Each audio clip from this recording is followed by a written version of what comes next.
Is it about protectionism, or we've gotten ourselves into the murky politics of the East and West? Today, in this analysis, I want us to look and interrogate further on the controversy behind the China Square. Remember, it was closed over the weekend after Moses Kuria elicited a serious debate on that China Square. Ladies and gentlemen, kindly subscribe to our channel. Click the notification bell and like our video. I want to say thank you very much for those who are supporting us from different parts of the globe. I'm getting shocking revelation that Peter Obi huenda ameshindwa Nigeria. Telling you, it's possible.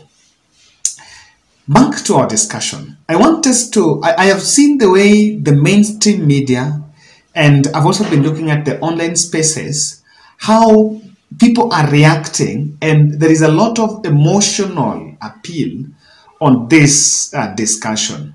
But I want to delve deep and try to take you through what exactly has been happening. Remember, in the bold, we try to keep it very factual. So we don't want to do on this one, nothing more propaganda. We need to go true to what happened. Let's start here. Look at this letter. This is the letter that was written by a group of some small-scale traders in Nairobi, and it was a letter calling for a mass protest in Nairobi. And the mass protest was to be done by traders from the Kamkunji, Yamakima, Kirinyaga Road, Dubis Road, River Road, Luthuli, Moi Avenue, National Archives. And this team said, and look at that extract, the aim of this administration is to seek assistance from the Office of Deputy President on matters of trade, where we feel that Chinese nationals have invaded our trade through unfair practices. I remember analyzing this and asked a question that Waziri Moses Kuria is in charge of trade. Why is it that these traders decided to demonstrate and go to the office of Rigathi Gachagua? And the response was very clear that Rigathi had projected himself as the crusader of Mount Kenya business community here in Nairobi. So this protest letter was these traders complaining about Chinese. That's where it started. Now, the next day, Moses Kuria ignited the Chinese discussion by making this tweet. That was after some 2 days. Moses Kuria made a tweet, and he was actually trying to address the university, the KU University Vice Chancellor. He said, "I have today given an offer to Professor Wenaina, the VC Kenyatta University, to buy out the lease for China Square, Unicity Mall, and hand it over to the Gikomba, Nyamakima, Mudurwa, and Eastleigh Traders Association. Welcome Chinese investors in Kenya, but as manufacturers and not traders." Now, just link. I want you to create the link.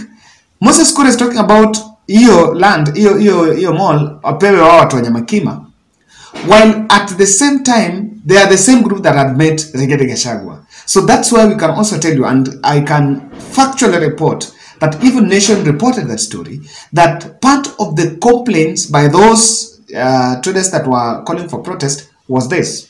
So after that, the discussion now hit online.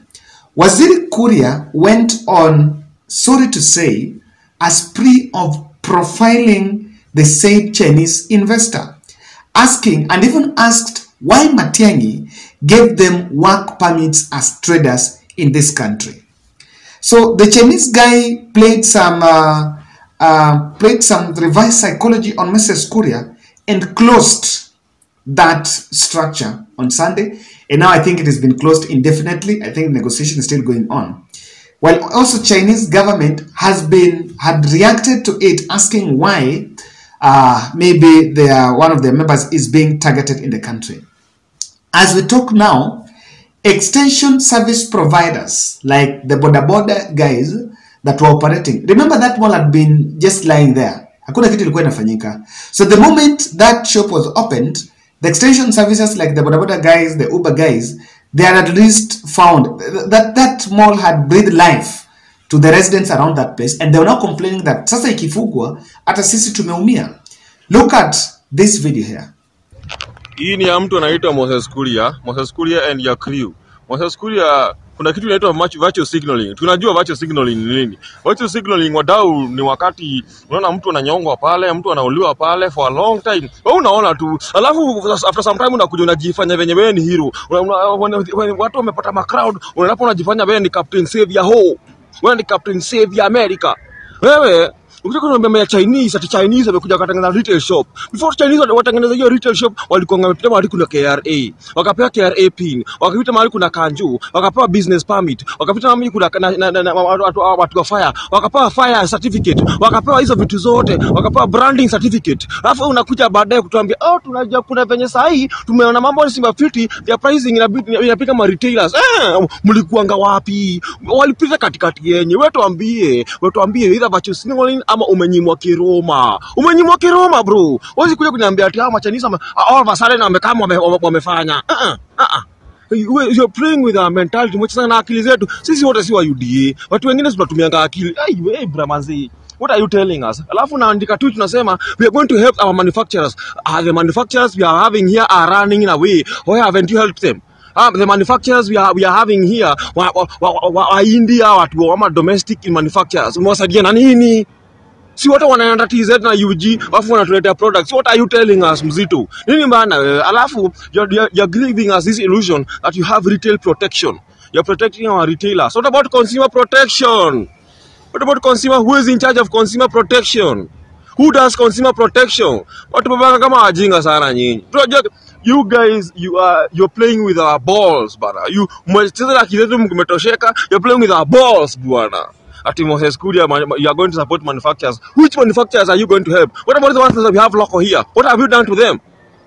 Chema umenyimwa kiroma, bro. Umenyimwa kiroma. So guys, Moses Kuria has been calling for these investors to be chased out of the Kenyan market. I think he wants them to be ejected because they should not be allowed to be here they should not be allowed to work here as manufacturers. And I'm feeling like Nikama emotions, it has been overtaken by emotions, because Moses Kuria was saying that we should not be emotional about this issue. But I don't think that is it. I've seen him saying in Twitter that there is no permission, rather there is no special skill that is needed for someone to say bras. Is it for someone to sell bra and the other small cloth and boxers in Kenya? And he's saying that these fellows should not be allowed here to be as traders. Now, the confusion that has thrown Kenyans into some sort of dilemma is what is happening again. A rebuttal from the Ministry of Foreign Affairs. This is by the PS, Korel Sing'oei. And I want to tell you, Korel Sing'oei was William Ruto's personal lawyer. Go and do your data mining and find out. The very day William Ruto akitoka swearing in Kasarani, he went to State House. The first document he signed was a reversal of, I don't know, the port to Mombasa. The person who was in charge of that process was that Korel. So he's William Ruto's personal lawyer, and he's saying, no lawful investment actor, irrespective of their nationality, should be apprehensive because the country's investment regime is non-arbitrary and non-discriminatory. So he's doing a rebuttal on Moses Kuria. What Moses Kuria is saying. China Kuria owner is saying that they should be allowed to do business just like the others and they should not be discriminated. So this is a government where KK, all of them are from government, but they're speaking from different sides of the mouth. Waziri saying watu wasitolee, wasipewe hapa license kama traders, wafanye hapa, wafanye kama manufacturers. The other one is saying it's going to be non-discriminatory. There is something happening here. The Nyamakema traders are saying, wanaenda huko, wana buy goods, wanakuja kuuza, but the same people also when they open the trade here, their trading center here, then what that means here is that wale hawapati pesa, hawapati profit. while I support the protectionism goal by Moses Kuria, but I'm a bit worried that it looks discriminatory. Because instead, let's look at it this way. Is it the Chinese are the only ones that are operating businesses here? We have K4, we have KFC, we have others that are not owned by Kenyans. But the challenge here is that now the China Square is offering a competitive advantage. They have a competitive leverage against the Kenyan traders. So I really want to protect, and on that front I support Moses Kuria, because wale matraders wanatoka Nyamakima wanafanya nini pia wanajua at the end of the day hii ndio kitu inawapatia busy. Remember in the last dispensation they really hit Uhuru Kenyatta by saying that Uhuru Kenyatta was banning their counterfeits. Now they're marching against China.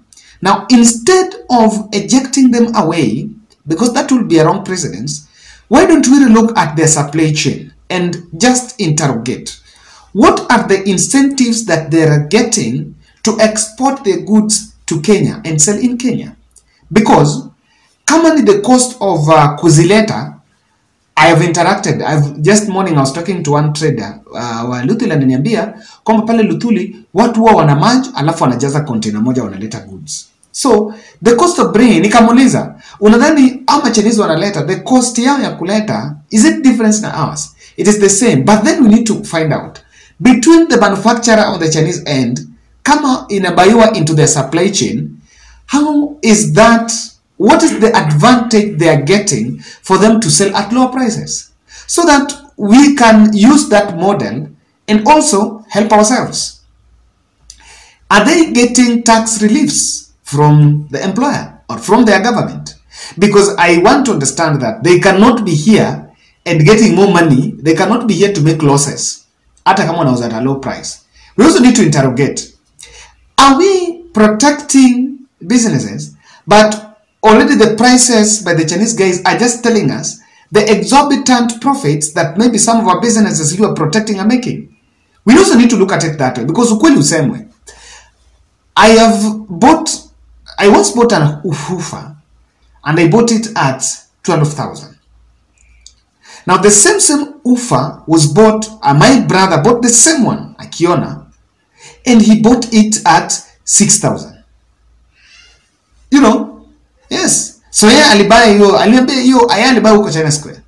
He bought it at 6,000. The same move for me, I bought at 12.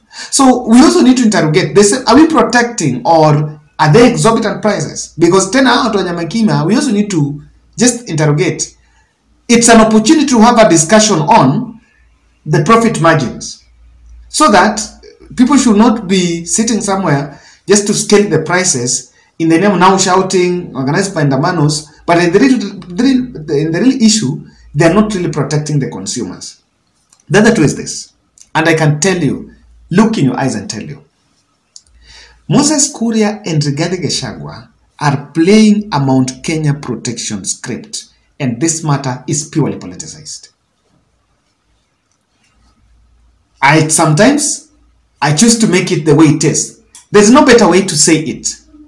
Moses Kuria and Rigathi Gachagua, they are all at the center of this, and they know very well that hii ni script ya kuonekana kwamba wana defend wale Nyamakima, because at the end of the day, is it about the Nyamakimas? Is it about that Mount Kenya group that are the ones that are doing the business? Is it exclusively about them? And that is why you can see PS, who is a Kalenjin, is not reading the same script, and by then, even if you follow the interviews, those who are speaking on behalf of government and not, you realize that the opinions are divided. Because that matter, while Rigathi and Moses Kuria will look at it in the context of Mount Kenya, but we have to look at the bigger picture. That's it. The other third thing is this. Are we getting ourselves into the war of East or West? But that will be it. That will be it. I'm a bit skeptical that while we have looked at it objectively in terms of protecting business interests, but we can also be playing into an extortion script. We are in this country. We know these things happen. We can still play and create this crisis so that when it is finally solved, people get personal fortunes from the Chinese investors. Let's meet in the next.